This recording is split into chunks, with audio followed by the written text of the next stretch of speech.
Hola a todos. Hola chicos, bienvenidos a un nuevo episodio de su podcast favorito llamado Fármacos escandalosos. Bien, el día de hoy nos encontramos aquí porque queremos hablar sobre los fármacos antihipertensivos, pero un tema que nos hemos encontrado es que las guías son demasiado largas y muy redundantes, entonces queremos hablar sobre todo lo que podamos sobre los fármacos antihipertensivos, pero de una manera clara para que quede para su entendimiento. plenas que la verdad la AJA 2025, o sea la Sociedad Americana del Corazón, ha cambiado un montón de cosas, entonces en eso nos vamos a centrar el día de hoy. Entonces, ya tenemos esto dicho en la teoría, ¿no? Pero una cosa es lo que dice el PDF y otra cosa es lo que hacemos ya cuando llega un paciente en el consultorio. Y justo de eso les quería hablar, porque la otra vez estaba en el IS comunitario, nos llega al consultorio con la doc, una paciente que me dejó frío, la verdad, ¿no? Porque llega, se llama Doña Carmena, tiene 62 años, no es por nada, pero estaba gordita y con diabetes. Y me dice, doctor, no me mandes esas pastillas a la presión porque eso me testa el riñón, me hace daño. Y yo mejor me estoy tomando una mezcla, me hice una mezcla de agua con alpiste, con ajo, que le he dicho a una vecina, y que se está inyectando algo que esta misma vecina le ha dicho que se tiene que meter para bajar de peso. Entonces yo le digo, pero señor, ¿qué se está metiendo? Y me dice, algo como semaglutida, decía en el impacto. Me parece algo tan increíble porque hoy en día en la comunidad se difunde más lo que no debemos de hacer que lo que no debemos de hacer. Tenemos vecinas influencias aquí. Te juro. Oye, pero el IDI se tomaron la presión o algo cuando llegó. Sí, justo eso, o sea, ya cuando hablamos del PRAS todo, vemos que está con la presión de 155 a 95, y ella me dice que ya se siente bien, pero al final las cifras no mienten, pues tenemos todos los tensiómetros estandarizados. Claro, es que ahora ese es el detalle, porque un paciente nos puede decir que se siente bien, pero nosotros ya tenemos desde 155 a 95 eso en los criterios de la ACA, que salió en el 2025, es que tiene hipertensión estadio 2. Entonces desde ahí nosotros ya tenemos que iniciar una terapia farmacológica. Ya, para profundizar un poco más, no solo para que quede claro en el registro del podcast, nosotros tenemos, según la AJA, la presión normal menor a 120/80. La presión elevada sería de 120 a 129, pero menor de 80. Y la hipertensión estadio 1 es de 130 a 139, la sistólica y la diastólica de 80 a 89. Y en cambio ya el estadio 2, que es la que tiene ahorita nuestra señora Carmena, es de mayor 140 a 90. Entonces, a nosotros ya vemos que ya está con un problema, con una enfermedad crónica, pero según la semio dice que el ajo le funciona. Pero yo creería que más allá del ajo, de decirle que el ajo es rico y que le puede hacer bien, yo creería que deberíamos de ya empezar a decirle cómo las guías nos dicen que sí o sí debemos de empezar con un tratamiento porque puede tener un riesgo cardiovascular altísimo o algún otro órgano se puede ver afectado por esto. Claro, pero ahí también hay que tomar en cuenta pues, lo que dice el AJA, que así tengamos ya una hipertensión estadio 2, así no tengamos un riesgo cardiovascular alto, hay que iniciar la terapia. Y eso es lo que la señora no quiere, o no está con adherencia. Claro, y verán, ese es un cambio importante, porque antes nosotros podíamos decir que, bueno, demos una pastilla y veamos qué tal, pues si es que funciona. Pero ahora no, ahora la AJA nos dice que nosotros tenemos que de ley iniciar con duoterapia. Pero esta duoterapia no significa que le vamos a dar dos pastillas, significa que le vamos a dar dos fármacos distintos, pero preferentemente en una sola pastilla. Entonces la duoterapia ahorita ya es detección. Sí, pero ahí sí, si le digo dos pastillas de una, mi señora Carmenza se va a asustar, me va a decir eso y es polifarmacia. Claro, entonces, chuta. Claro, o sea, pero podríamos decirle que con un fármaco que tenga la terapia combinada, le decimos que podemos tratar todo de una vez para no, obviamente explicándole todo, pero evitando que la señora se asuste y se nos vaya de la consulta. Pero o sea, esa es la teoría que dice la sociedad americana, ¿no? Que metemos dos fármacos en una pastilla y así la paciente no cree que está metiendo un mundo de fármacos y mejoramos la adherencia, pero hay que considerar, o sea, estamos en Ecuador. Claro. Y ese tipo de cuestiones ahí en el centro de salud yo no tengo, yo estoy en Chimacayo. Pero podemos ir profundizando para ver qué más va saliendo después. Sí, claro. Ya pues. Entonces, creo que existen como que 4 grupos de fármacos que son muy importantes que nosotros tenemos que hablar. Entonces, tal vez a 3, ¿quieres como que empezar a hablar de eso? Claro, o sea, tenemos los de primera línea, ¿no? Que serían los YECA, los ARAN2, los calcio antagonistas, pero ojo, hay dihidropiridínicos, porque los no hidropiridínicos son otra cuestión diferente, ¿no? Y los diuréticos tiazídicos, que entonces yo creo que por ahí podemos ir profundizando, ¿no? Porque, a ver, o sea, yo creo que ahorita la cuestión no es tampoco decirle a la señora, a ver, demos una pastillita, a ver cómo le va, porque esa inercia terapéutica ya no aplica en el mundo actual. Entonces, en este estadio 2, como dijiste tú, Emi, ya tenemos que iniciar con dos clases, con dos agentes de clases diferentes. Entonces, primero yo creo que para entender, o sea, cuál es el problema de la paciente, ¿no? Podemos profundizar un poco más en lo que me había contado. Y ella me había dicho que es una señora que le gusta mucho la sal porque siente que no siente el sabor. Entonces mete mucha sal a la comida. Cierto, y eso es un problema, pues nosotros los ecuatorianos, o sea, aparte de que somos salados, nos encanta comer la comida con sal. O sea, al arroz le echamos sal, a todo le echamos sal, entonces eso es un problema también cultural. Es tan increíble que si ni siquiera probar la comida, siempre un poco más de sal. Yo, entonces ahí, o sea, yo digo, por ahí podemos ir entendiendo. O sea, primero entender cómo es que le está pasando esto a la señora para hacer como estas cuatro familias de fármacos van a ayudarle. Entonces, no sé si te acuerdas, Eva, la fórmula de la presión arterial. Claro, la fórmula de tensión arterial es la resistencia vascular periférica con el gasto cardíaco. Claro, entonces ahí cambian y no sé si te acuerdas del gasto cardíaco. Chuta, bien, no me acuerdo, ¿estás de acuerdo? La volumen sistólico por frecuencia cardíaca. Cierto. A ver, entonces, para ir relacionando qué es lo que está pasando acá, tenemos que la fórmula de la presión tiene dos variables, ¿no? Resistencia y gasto. Entonces, si la resistencia sube, ¿cuál tiene que bajar? Claro, El gasto. Pero si el gasto sube, la resistencia tenemos que ya, hacer. entonces si es que suben los dos, ahí Ya. tenemos el problema. Entonces, en esta paciente, ¿qué está pasando? Estamos comiendo mucha sal. ¿Qué ocasiona la sal? Un aumento del volumen. Claro, un aumento del volumen. Y bueno, ya nos vamos un poco a la teoría, ¿no? Para profundizar en este aumento del volumen intravascular por la retención salina, ¿no? La natriuresis por presión estaría fallando. Claro. Esto terminaría siendo, digamos, yo diría, a mi forma de ver, el factor predisponente. Pero hay otra cosa para que hay que tener en cuenta, por eso es una serie de anamnesis, que mi paciente dice que como tal, en su familia siempre hubo hipertensión. Entonces ya tenemos también el componente genético. Claro, el componente genético aquí pesa muchísimo y también para tener en cuenta, como tú lo dices, en el lineamiento genético que una persona tiene, si es que ya tiene muchos antecedentes de hipertensión, la predisposición aumenta el 40%. Entonces es algo que, quieras o no, siempre va a marcar la diferencia. Ajá, y algo también que nosotros tenemos que tener en cuenta es que como nuestra paciente es mujer, tenemos que darnos cuenta que es eso y preguntarse también si es que, por ejemplo, tuvo un embarazo y si en ese embarazo tuvo hipertensión o preeclampsia durante el embarazo. ¿Por qué? Porque muchas de las mujeres hipertensas que desarrollan hipertensión después del embarazo y es por eso porque tuvieron preeclampsia durante el embarazo. Entonces eso también es muy importante, o sea, nunca se nos tiene que olvidar preguntar a profundidad, realizar una anamnesis completa. Nosotros tenemos que ser fan del chisme. Entonces yo cacho que ahí, para entender bien cómo funcionan estos fármacos, saber en dónde atacan. Entonces, a ver, YECAS y ADA2, ¿en dónde van a atacar? ¿En resistencia vascular o en volumen? En resistencia vascular. Yo diría que en resistencia los ADA2 y los YECAS también en volumen también. Yo creo que ambos se involucran en eso, ¿no? Porque a la final, o sea, si se ponen a verlo, la cuestión aquí es que tenemos el aumento de la resistencia vascular y el aumento del volumen. No sé si te acuerdas cuál es el sistema que hace que retengamos agua. Nuestro sistema renina, angiotensina, aldosterona. Claro, no sé si te acuerdas cómo funciona. Claro, o sea, esta es una respuesta que es obviamente, desencadenante de muchas cosas, pero en sí la fórmula que esto es actúa en base a los niveles volémicos del volumen. Entonces, o sea, claro, para profundizar sería, primero tenemos la vasoconstricción de la arteriola renal deferente, entonces eso ya disminuye la perfusión renal. Y ahí mi complejo glomerular entra en juego, porque dice la mácula densa, dice aquí hay hipoperfusión y le manda la señal. ¿Pero por qué se da cuenta de eso? Se da cuenta porque la mácula densa detecta los niveles bajos de sodio, o sea, o los niveles altos de sodio, entonces se va a dar cuenta de que está aumentada o de que está baja. Es que ahí, claro, pues ahí entra en juego también la tasa de irritado glomerular. Entonces disminuyó la tasa de irritado glomerular, supuestamente hay hipoperfusión, la mácula densa hay hipoperfusión, manda señales en mis células glomerulares y mis células glomerulares liberan renina. Esta renina va al hígado y convierte el angiotensinógeno en angiotensina 1, porque hay que acordarnos, la renina es una enzima, está compuesta por aminoácidos, las proteínas también están compuestas por aminoácidos, pero la renina es una enzima proteolítica. Y eso, entre comillas, rompe el angiotensinógeno y tenemos nuestra famosa angiotensina 1, que va a viajar a los pulmones, donde está nuestra... Cierto, ¿y cómo se llamaba la enzima que convertía la angiotensina 1 en angiotensina 2? la enzima convertida en angiotensina.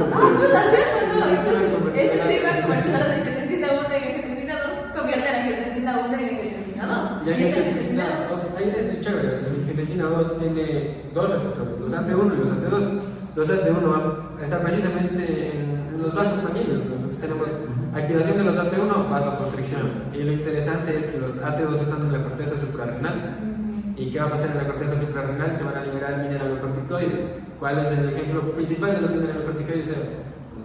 La aldosterona. Entonces ahí tenemos dónde podríamos atacar, en cualquiera de esas dos partes, con los YACAS o con los arados. Ya, pues de ahí los calcioantagonistas, en cambio, ¿qué van a inhibir? Los Claro, ya eso que hacen en el músculo del vaso. Lo relaja. Entonces, ¿cuál variable de la presión arterial estamos Y ayudando? aquí ayudamos a la resistencia vascular periférica. La resistencia vascular periférica. ¿Y los tiacídicos qué hacen? Los tiacídicos pues son del grupo de los diuréticos, nos van a ayudar a eliminar y van a afectar en esta parte de lo que es la bulimia. Entonces tenemos mucha cantidad de volumen en la sangre, nosotros vamos a eliminar todo esto a través de la orina. Y luego retomamos todo esto para ver qué pasaría si es que a nuestra doña Carmenza no le damos ningún medicamento y qué complicaciones podría tener. Cierto, pero verán, hay algo muy importante que es esto, es una pelea entre los IECA y los ARA2 y por qué no se pueden dar. Entonces, tal vez, Sebas, ¿se nos quiere decir? Claro, bien, los IECA y los ARA2, creo que también cabe mencionar que dentro de todas las guías se menciona que no debemos combinarlos. ¿Ya? Bien, pero más allá de esto, un IECA, por ejemplo, el enalapril es un fármaco bastante clásico que lo vemos casi todos los días en consulta en el INS comunitario y en farmacia creo que es un fármaco completamente indispensable. Pero una de las cosas que más se reporta por los pacientes y es algo que yo creo que genera mucha dificultad en la adherencia de estos es la tos seca que llega a generar. Y la verdad que sí es un poco triste ver a los pacientes que se desesperan por este tipo de condición.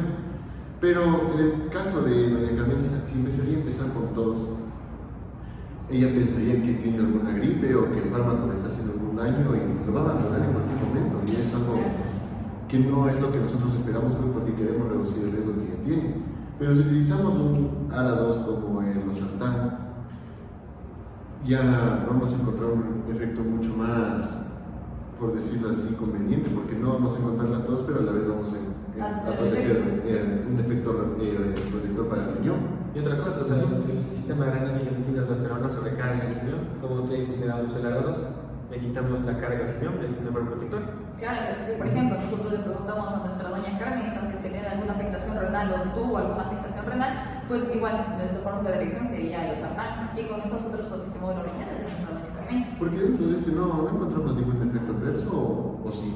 Como tal sí los hay, pero la cuestión aquí es que como la guía es un poco ambigua, tú mismo dijiste, no ambigua, yo diría como que muy amplia, también tenemos como que otros abanicos de alternativas, y no están en primera línea, y solo los vamos a mencionar así por mencionar, como lo serían los ISGLT2, que aquí en Doña Carmen se recibe mucho, porque tenemos una paciente que es diabética y ahorita está con hipertensión, entonces si queremos que los riñones ya no reabsorban esa glucosa, que se vaya la glucosa, entonces se va la glucosa y va arrastrando que...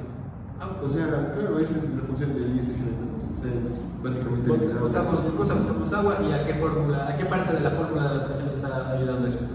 Igual a la, o sea, Claro, porque también, o sea, dentro de esto debemos recordar que la glucosa siempre va a ir ganando sodio, ¿no? Entonces, claro. Pero eso era como un paréntesis, ¿no? Claro. Para mencionar. Pero hablando estrictamente de la guía, donde tenemos los 4 principales, está el losartán, yo comparto que es una buena opción. Sí, para un paciente de la guía, no para la Carmen. Podemos seguir viendo qué vamos a dar. claro, eso es un... Es que ese es el problema, nosotros tenemos que ver el contexto de nuestro paciente, porque si todos los pacientes vinieran de guía, pues sería muy fácil tratar. Sí, y más allá de eso debemos de tener en cuenta los fármacos disponibles a nivel nacional y el costo que eso puede tener, porque debemos de tener en cuenta que dentro del propio sistema de salud no hay siempre la disponibilidad de fármacos. Bueno, ya hablando ya de los fármacos, nos falta también tocar un poquito de los diuréticos, ¿no? La señora aquí nos decía que el agua le servía. Cierto, pero verán que sobre los diuréticos la guía menciona algo muy importante, porque a la guía le gusta los de acción prolongada. ¿Por qué? Porque mientras la acción sea más prolongada, menos dosis se va a tener que tomar la paciente. Entonces, ¿cuáles fármacos nos ayudan con esto? Pues la clortalidona, que es de primera lesión, o la indapamida. Y también estos dos, la guía los prefiere sobre la hidroclorotiazida, porque estos duran mucho más tiempo controlando, incluso durante la noche. Ahora, tal vez sobre los antagonistas, ¿qué nos puedes decir, Sebas? Bueno, de los calcioantagonistas como el amlodipino, o sea, bueno, creo que este también es un fármaco que, por ejemplo, al igual que por ejemplo, acabamos de hablar del efecto adverso de la tos. Y esto es básicamente un factor que predispone que los pacientes no se adhieran al tratamiento. Aquí también, por ejemplo, con el amlodipino nosotros encontramos que los pacientes mencionan hinchazón en los pies. Entonces esto también les da a entender de que existe algún tipo de complicación, y más aún porque la gente consulta y piensa que tienen alguna afectación renal o alguna cosa de esta. Y la gente se asusta y simplemente abandona el tratamiento. Claro, es verdad. Porque eso sí, hay muchos pacientes, no por llamarles vanidosos, pero hay muchos pacientes que realmente la sensación de hinchazón en las piernas les molesta. Entonces ahí nosotros tenemos que ir viendo cómo nosotros le convencemos a nuestro paciente de manejar su situación. Entonces, por ejemplo, si no nos sirve este calcio antagonista, ahí sí nos podríamos ir por un IECA, si es que la opción de losartán no funcionó. Pero entonces, bueno, volviendo a doña Carmenza. O sea, antes de volver a doña Carmenza, ¿no? Yo digo que para eso que decías de los edemas, si al calcio antagonista le metes un IECA o un ARA2, también va a dilatar las venas, entonces vamos a perder este momento de la presión hidrostática y ya no tenemos nuestra obtención de líquido, se pierde el edema. Entonces, por eso pues, es chévere ver cómo podemos nosotros ir mezclando cada cosa, ¿no? Pero ahí sí también la cuestión de ir mezclando hay contraindicaciones, porque si le metemos ARA2 y ECA, lo estamos atacando al mismo sistema, no nos va a servir de nada, más eso es como un veneno, digámoslo así. Claro. Y hay que tener en cuenta nunca darle a nuestros pacientes ese tipo de combinaciones, es la única combinación que está contraindicada. Y aparte de eso, también estos dos fármacos hay que tener en cuenta que son peligrosos en el embarazo porque son teratógenos. Entonces, solo como para comentar un poquito de eso, ¿no? Y ahí sí ya volviendo a la doña Carmenza, creo yo. Ajá. Bueno, solamente para como que aclararles que si mezclamos este ARA2 con el IECA, pues podemos causar una falla renal aguda en nuestro paciente, entonces no queremos eso. Ya, entonces... ya que mencionas de la falla renal, o sea, el IECA y el ARA2 lo que hacen es inhibir la aldosterona, por así decirlo. Vamos a evitar que la aldosterona tenga su función. La aldosterona mete sodio, saca potasio. Pues que inhibimos la aldosterona, saco sodio, meto potasio. Pero no hay nada que detenga eso. Entonces ahí vamos a tener la hiperpotasemia. Y ese es otro efecto adverso que hay que tener muy en cuenta. Bueno, ahí sí ya, creo que doña Carmen sí. Sí, claro, claro. Entonces, bueno, aquí en doña Carmenza no hay que acordarnos lo que les dije es dialéctica. Eso nos obliga a elegir uno en especial.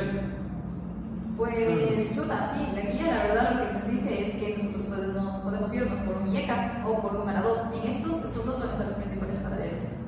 Sí, y más allá de esto, también de lo que estábamos hablando hace un momento de cuál es el efecto nefroprotector. Entonces, lo que siempre vamos a tratar es reducir un riesgo, pero no tratar de complicar otro y siempre buscar el efecto pleiotrópico, que es el que siempre se busca. Cierto. Sí son buenas esas cosas, ¿no? Pero hay como que también no meternos mucho en lo de diabetes, porque doña Carmen se venía por la hipertensión, por la hipertensión. Y más que todo, yo no le veía en los laboratorios nada de epidemias como para ver, digamos, efectos pleiotrópicos de otros fármacos, como podrían ser las incretinos, por decirte algo. Bueno, entonces, otra cosa que justo hablando de esto, lo que me interesaba y que justo bien lo mencionas, y ahí sí para mencionar, es la semaglutida, un agonista GLP-1. Que bueno, o sea, hay que tener en cuenta que aquí la verdad es que sí le va a ayudar, pero no es un tratamiento de foco contra la hipertensión. Podríamos mencionarlo como un tratamiento de apoyo. Entonces yo creo que hasta ahí estamos viendo. Ya mencionaba otros fármacos, ¿no? Por ejemplo, yo me acuerdo en el caso de mi tío, él me manda el propanolol, pero es que para todo.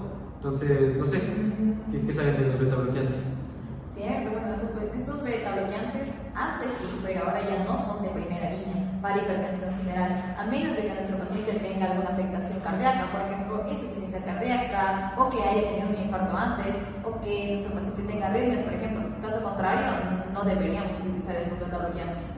Sí, claro, sí es como que un factor adicional para considerar su prescripción, porque fuera de eso, los otros fármacos que ya hemos hablado sí son bastante buenos, porque todos estos te van a prevenir el riesgo de accidentes cerebrovasculares, infartos. Entonces, más allá de esto, considero que no deberían ser tomados en consideración. Entonces, ya como para concluir, creo yo aquí con nuestra doña Carmenza, habría que encontrar la forma suave, ¿no? De decirle el agua de alpiste no le va a ayudar, no le va a ayudar, mis pero tenemos que dar una terapia dual. Yo les propongo ARA2 con calcio antagonista que así. No sé, ¿a ustedes les parece bien? O sea, yo creo que sí, porque de lo que nos contaste no tenía ninguna otra comorbilidad, entonces podemos iniciar fácilmente. Pero claro, entonces aquí tengamos en cuenta, vamos a utilizar terapia dual. ¿Por qué? Porque nuestra doña Carmenza está en hipertensión grado 2, más que porque tenga alguna otra patología. En este caso es por el grado de hipertensión que tiene. Entonces yo creo que sí podríamos irnos con un, tal vez, caso antagonista. Yo también consideraría un caso antagonista y rara dos, como bien lo mencionas, por el efecto neuroprotector que esto nos va a promover. Entonces, y más allá de esto, por ejemplo, ¿cuál sería la meta que queríamos llegar con la hipertensión?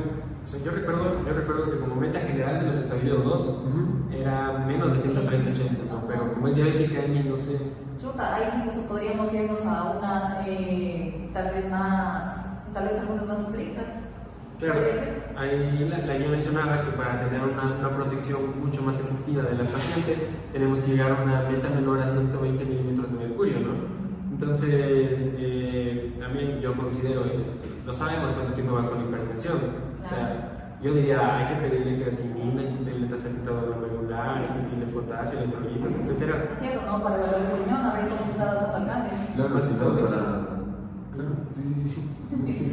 Ya, pues chicos, entonces yo creo que aquí nosotros hemos podido ver cómo armamos esta guía para poder tratar adecuadamente a un paciente en un contexto muy común, en un paciente que desconoce, que sigue estas creencias culturales de tomar agua y no necesariamente prohibirle a doña Carmenza que no se tome su agüita de alpiste, pero decirle que además de su agua de alpiste se puede tomar su tratamiento farmacológico y pues puede tener una vida muy larga. Sí, claro, y más allá de la función de este taller, de este conversatorio que nos hemos armado, es entender cómo es la patología, cómo actúa el fármaco y cuál es la terapia más recomendable para el paciente. Pues todo esto es un servicio integral. Pero yo siento ¿qué es lo chévere de ser médico?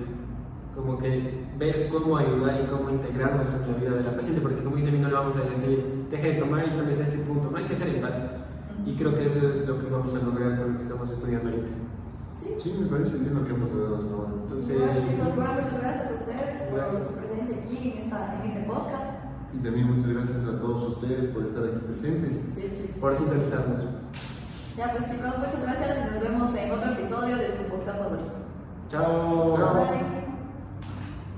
Hicimos 22 minutos. Muy bien, pero